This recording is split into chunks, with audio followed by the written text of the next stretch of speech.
allow God to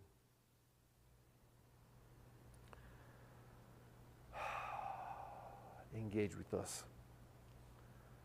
Focus on you just being here. Let your thoughts kind of pass by. Don't focus on your thoughts. Just put your focus on your presence and God's presence in here. Let's take it a minute.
Dear Father, right now as we take the time to study this one thing that we should do in life that will really make our life improve for better, we thank you because we know that you're here.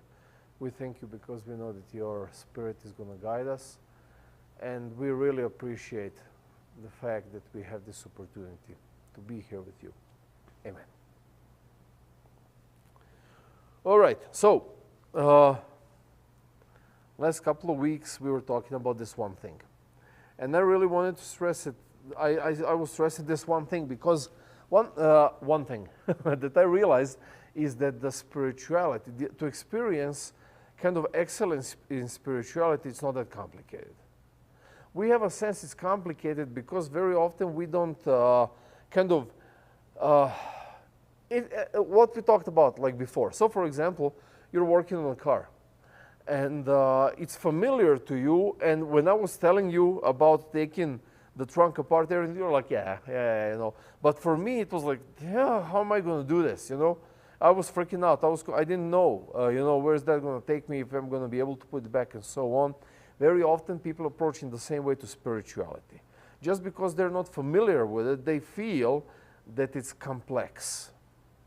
And just because they don't really know what to expect, they think there will be things they won't be able to handle, that will be confusing and so on, and people get intimidated. But the reason I wanted to point out this one thing is because, seriously, experiencing higher spirituality is very simple. And that's what we talked about this last couple of weeks. The first thing we talked about was like that one thing to attain. Were you guys here when we talked about the rich young man? When Jesus told him, you're lacking just one thing. You literally just need one thing. Sell all you've got, give it to the poor, and then you can come follow me. Yeah, because you were saying he went over there because even though he had everything, there was still something missing. Yeah. And the problem with him was not that he didn't have enough resources or anything else. His problem was that he got trapped into this like material scarcity mode. You know, you don't have to, like being rich or being poor has nothing to do with the amount of assets that you own, but with the way you see the things that are before you. And that's why, I mean, you heard that so many times. There are so many poor rich people and rich poor people. Just because, depending whether you live in an abundance mode, whether you're grateful for everything you've got, and then that attitude of abundance pretty much makes your life amazing, or you can live in a scarcity mode like this guy who had everything, had the money, had the fame, had the youth, had everything, and yet he couldn't let it go.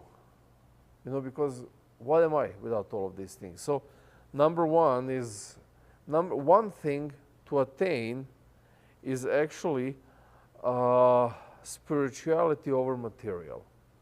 Don't fall into that material scarcity trap where, oh my goodness, am I going to have enough? You will. If you're spiritually sound, abundance comes to you. And Bible promises that. Bible says, like, I've never seen a righteous man beg for food, suffer from homelessness, and so on. I'm paraphrasing. Okay, the second thing that we talked about is that one thing you need. You guys remember that? That was Mary and Martha, you know? So two sisters, Mary is preparing the food, getting everything ready, and Martha just ignores all of that. She sits in front of Jesus. Huh? No, something else. So one thing that we need in order to attain spirituality. So Martha tells Jesus, tell her to help me. Like there are things that need to be done. And then Jesus tells her, Martha, you are so anxious about all of this thing. But there is only one thing that you need. And she tells her, like, Mary picked that one thing. I'm not going to take that away from her. And the idea was don't get trapped in social expectations. You know, Martha had this idea, I need to serve everybody. I'm the head of the house. I'm hosting. I'm doing this. I'm doing that. She got stuck in what society expects of her. And we get stuck like that. What our parents expect of us, what our church expects of us, what our friends and peers expect of us, and so on. And we get stuck in these social expectations, and then we sacrifice spirituality. But Jesus says, like, no. There is one thing you need. You need to connect to me first, even at the cost of you being socially awkward. You know, you being seen as socially not fitting in. You know, because the trap of social expectations simply makes you want to be something that other people want you to be, not who you're meant to be and who God has an idea you should be. The third thing was one thing to strive to. That is where David talks about this idea. He says, there's only like one, he says, I will seek only this one thing, and that is to live in the house of the Lord. That was like 2 weeks ago we talked about that, guys. You guys remember that? And his idea is this. So David was the king. He had everything. He had things sorted out. And he looks around and he's like, this is not enough. Like, this is just not what compels me to live, to fulfills me. And then David realizes there's just one thing, really. Like, the only one thing that really makes my life complete and full is closeness to God. So the idea is don't get trapped into in this horizontal life idea. I ask you, where do you see yourself by the age of 30? Okay, we were talking about your trade, about your future, about your, like, are you going to be a mechanic or you want to open your own shop and so on. Like, we had those talks so many times. But the idea of this horizontal life can hijack our spiritual life. Where, because I want to achieve all of these things in life, I have to put God aside. Sometimes you put God aside because you don't have time. I don't have time for church right now. I don't have time for this. Sometimes you put God aside because I know that this is the right way to do things, but if I don't do them this way, I'm going to lose out. And then people make compromises with their character, with their values, in order to achieve this horizontal life. So same thing that David says, no, it's not worth it, totally not worth it. I strive to get close to God, even if it's going to cost me this idea of life, as it is over here. And the last week, we talked about one thing to know. You guys remember that, about that blind man who Jesus healed. So, he can't see Jesus, and he never could because he was born blind. Jesus gives him his eyesight back, and then all of the religious leaders are trying to downplay the situation because the situation makes no sense. This guy is not part of us, number one. He is obviously a sinner because he healed this man on Saturday. And they find all of the reasons why this is not a miracle of God. And there's sorry, this really struck with me. I remember there was a verse, I forgot what it said, but you cannot heal sin with sin. Uh-huh. It was something similar to that. And that's what Jesus said to the Pharisees or something like that, right? I'm not sure what Something you're similar referring to that. It's like you can't, because they didn't believe who he was. Uh-huh. It's saying like he was sinful too. Do you know where that's from? Like you can't. It was similar to that. Like Okay. you can't heal, or you can't fix sin with sin itself or something like that. I'll find it. Okay, but I'm not sure what you're referring to. Okay, sorry. That is fine. But the idea over here was like this man comes and says like, listen, I don't, and he really didn't know. He says, I don't know who this man is. I don't know if he's a sinner or not, but I know one thing. I was blind and now I see. Whoever he is, he did this to me. And even though it was outside of all of the religious norms, obviously God was merciful to me. So the idea was this. In order for you to attain spirituality, your personal spirituality, you have to get outside of the religious box. You can't allow religion to define your spirituality. Religion might be a tool that's going to help you understand spirituality better, but religion is not what defines it. And very often religion becomes a hindrance into attaining spirituality, because what is religion very often? Rules, rules, rules. Do this, do this, do this, and you'll be good. And then nothing happens. Like you don't have the spiritual experience. So the idea was, one thing to know is to identify the presence of God in your life outside of the religious box that you came up with. And all of us came up with some kind of religious box. And now today, what I would like us to talk about is this last concept of one thing to do. And you'll find it familiar, but I really want to analyze the whole idea behind this one thing to do, this one action. And this action is going to, if you apply it properly, it's going to reformat your whole life experience. Not just a spiritual one, but also your mental life experience, your emotional life experience, your physical life experience. All of these things are going to be reformatted and built into a higher standard. And this is what it is. Open your Bibles.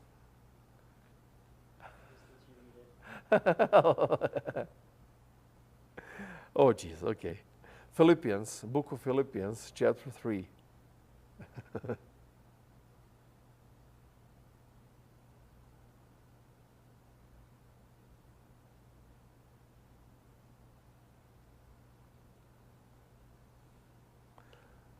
So somebody read, please, 13 and 14.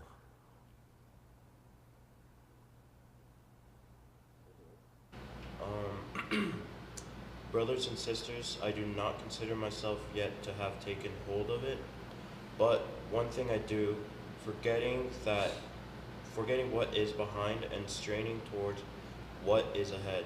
I press on toward the goal to win the prize for which God has called me heavenward in Christ Jesus. Now, over here, Paul paints a very interesting perspective of the way he chooses to live his life. He says, first of all, I don't consider that I have this figured out. Like, I'm definitely not at the finish line. And he says this after like years and years he spent in ministry, in preaching the gospel, and ending up in prison, in chains, a whole bunch of stuff, beaten and so on. He's like, I'm still on the way. Like, this is a work in progress, you know? And then he says, one thing I do. There is this one thing that I do. And then he says, forgetting what lies behind.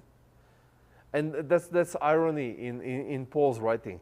He says, there is one thing I do, and then he mentions three things. Like, first he forgetting what lies behind, then straining forward to what lies ahead, and then he says, I press on toward the goal, for the prize of the upward call of God in Christ Jesus.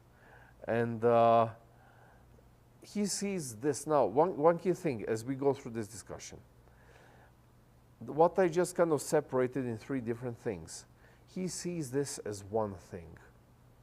And the reason why is because these are just three components of one thing.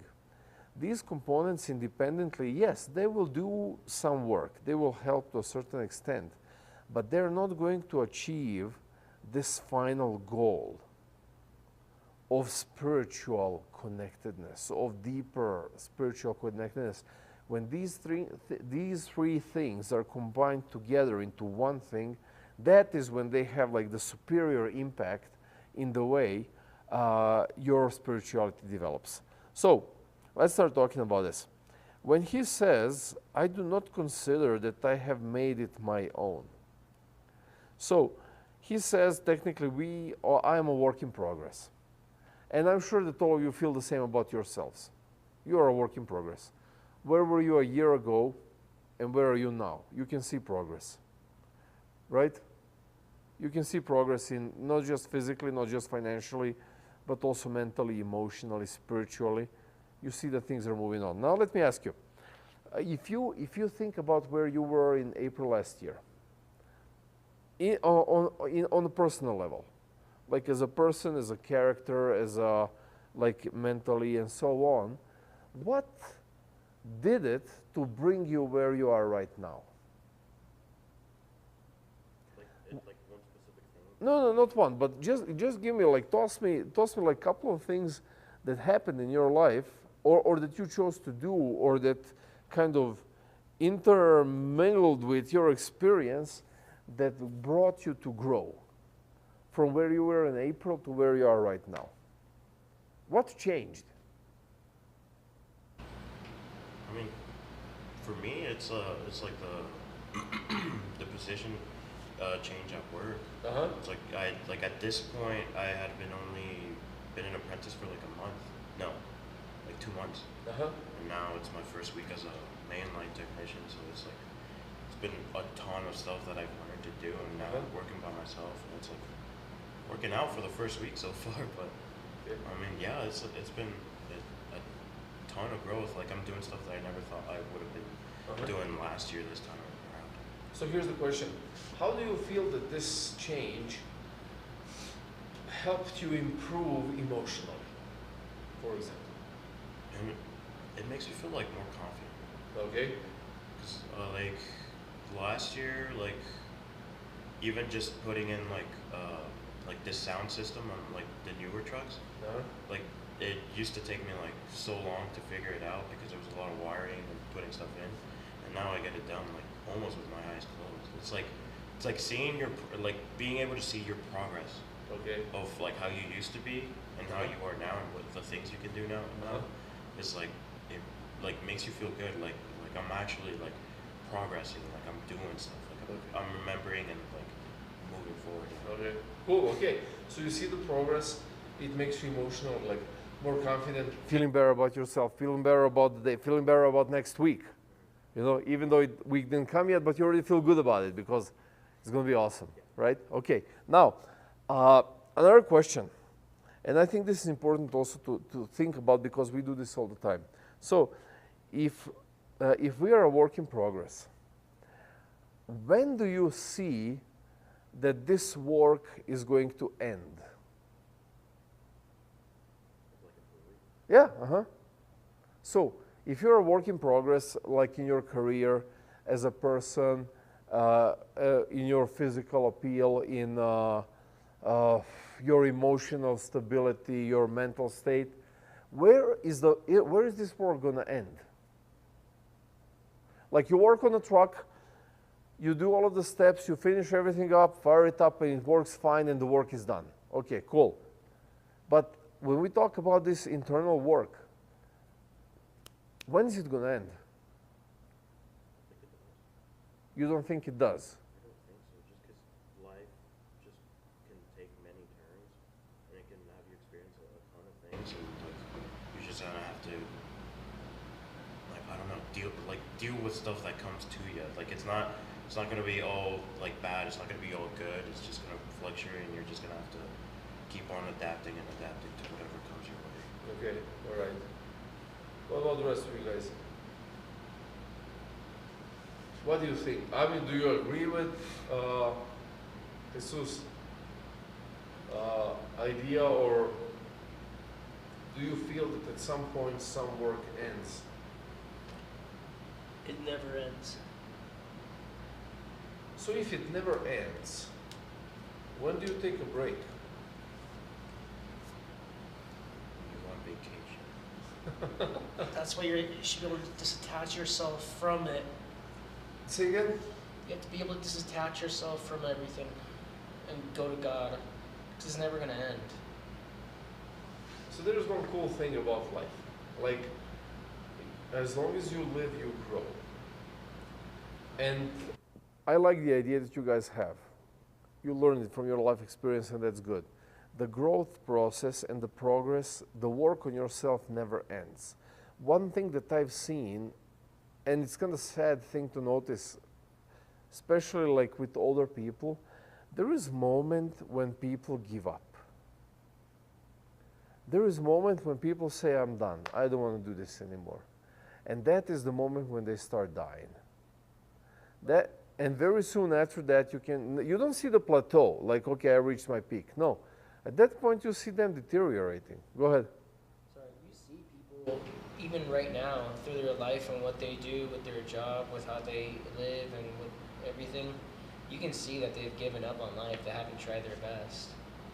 Person that works at McDonald's, a person that does this or that, if you're trying your best all the time, you're not going to put yourself in this situation. You know, like, look at me. I bust my butt every day. I worked until 11 o'clock last night, worked until 7 a.m. to 11 p.m. at night, you know, came here and, you know, still make time. So if, you know, but the way I look at it is, you're trying your absolute best, like, then what was the question again? I'm you made a point. Okay, yeah. I mean, that makes sense. But this is my question. So think about yourselves. How do we, even though there is this idea, you say it never ends, like the work on yourself never ends, and nevertheless we still tend to end it. How do people tend, like Philip touched upon it now that he mentioned this, how do people tend to end this work in progress on yourself? How do people put a stop to it? Stop progressing. Okay, but give me like a practical example. Give me some sentences.